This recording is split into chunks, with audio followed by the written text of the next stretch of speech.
Hello, Chapter 8. So let's get going. The geography of uneven development. And basically, what we're going to be talking about is the disparities of living standards. Some areas have wealthy areas, some areas have poor areas. And this can be countries, it can be neighborhoods. But across the globe, not everyone has the same economic development. So the example I'm going to start with here is Cameroon, Brazil, and the US. But I want to focus on the USA and Cameroon in Africa. And if you look at the average yearly income, you can see that the US has a much higher income.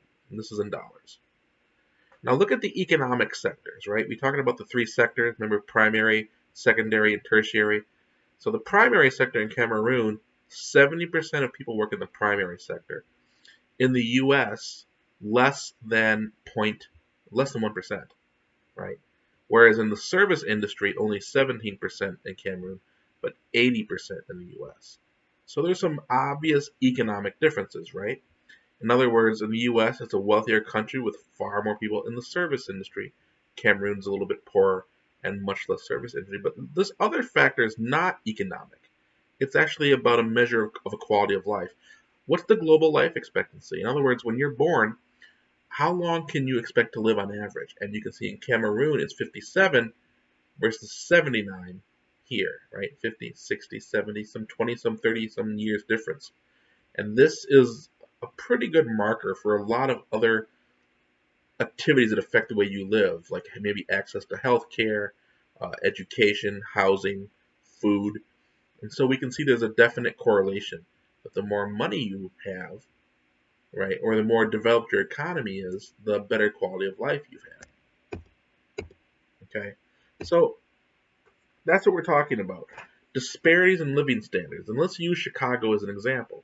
Somebody who lives in Lincoln Park or on the north side has a much different living standard than somebody who lives on the west or south side of the city, generally speaking, right?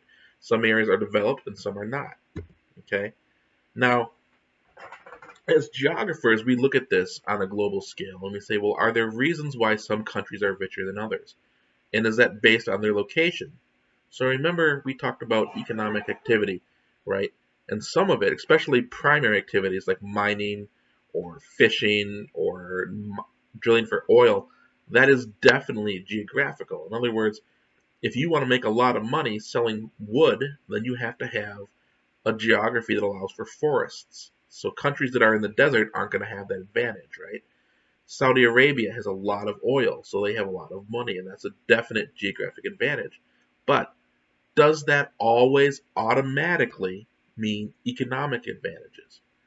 And you can actually look at, say, the country like Venezuela or Nigeria, which have a lot of oil but are not very wealthy countries. So this is an idea of determinism. We talked about, environmental determinism earlier in the chapter. In other words, the people who lived in the tropics, it wasn't their fault they didn't work as hard. It was just too darn hot, and that was determined by climate. Jared Diamond wrote a book called Guns, Germs, and Steel about maybe 10, 15 years ago, won the Pulitzer Prize.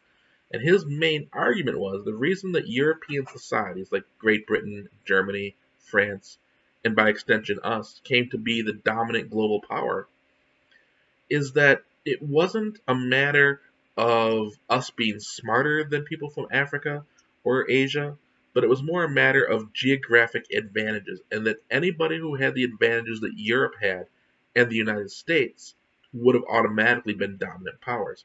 Because those advantages of geography, far too many to get into here, but basically allowed Europeans to develop the guns and the better steel and technology and have the immunity to the germs that Native Americans did not, which we kind of talked about.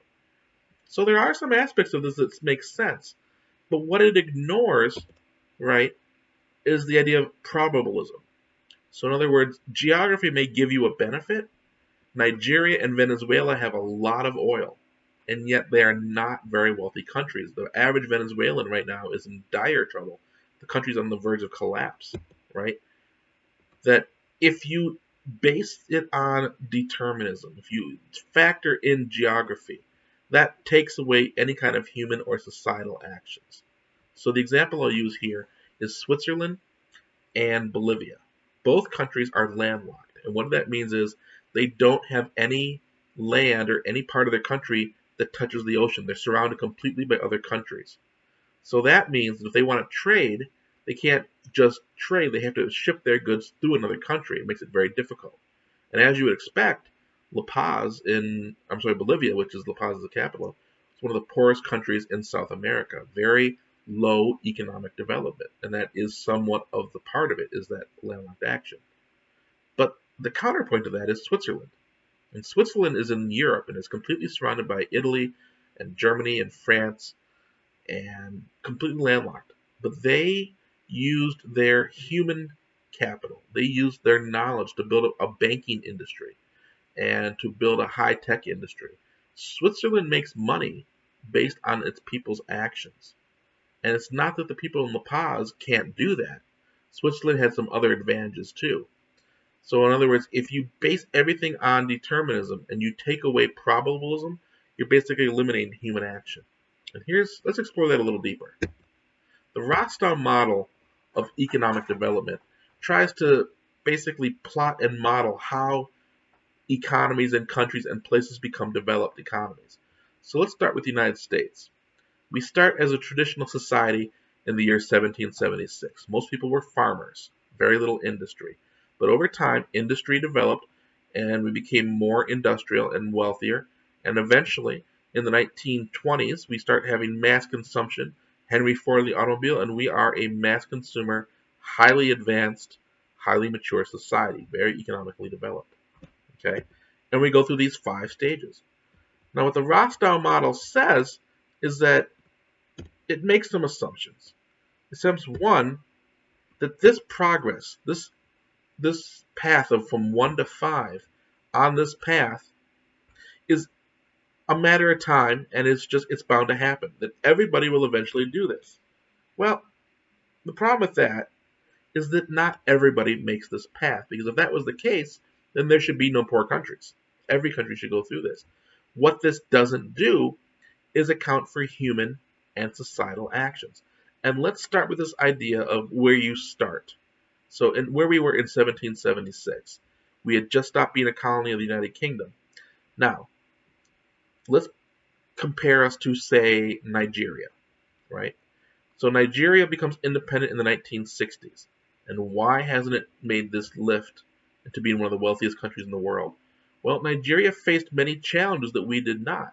First of all, Nigeria has more than one major ethnic group. There really isn't one central Nigerian identity. People identify by tribes like Yoruba or Igbo. Different countries, different cultures. There's a lot of competition and a lot of infighting between these two. Secondly, the country had been a colony of Great Britain for about 150 years, much longer than we were a colony, and it was all of the economic investment from Britain, which was the colonial master, was designed to take wealth out of the country. It's called an extractive model. We'll get into that at another time, but that wasn't the way we developed. Here, colonists came, and England was so far away that as long as we basically sold them our goods, they left us alone, and we developed a much more independent model. Now, what this gets back to is this. Not everybody in life starts in the same place. If you start life, you have 2 parents, wealthy, highly educated, both have maybe PhDs, you live in a very nice suburb or city, you go to a well-funded school or a private school, and you have all the benefits that wealth and stability can provide you, you're going to have a much different number 1 place than somebody whose parents are unemployed or not working. Maybe they have low education or illiterate. And if they go to a school, it's poorly funded, if even open.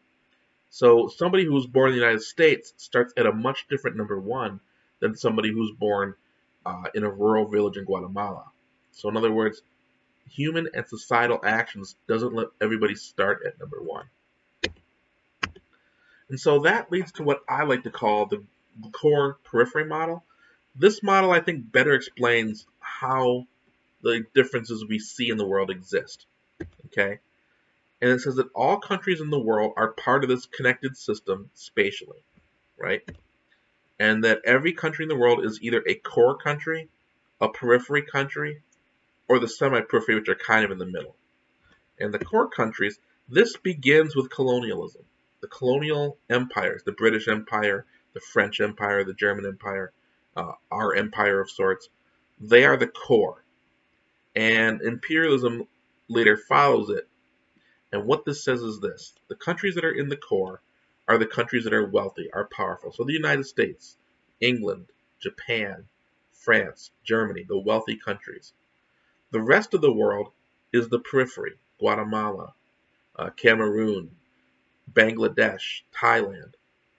And the relationship is this: the core countries extract cheap labor and raw materials from the periphery. So we grow cotton in India, and in Bangladesh it's turned into the t-shirts that we're wearing. And that is done with cheap labor in the periphery countries. The core funds that, drives it, and then they sell those t-shirts for high profit. So the core is constantly extracting materials and cheap labor and turning it into items that can be sold for high profit.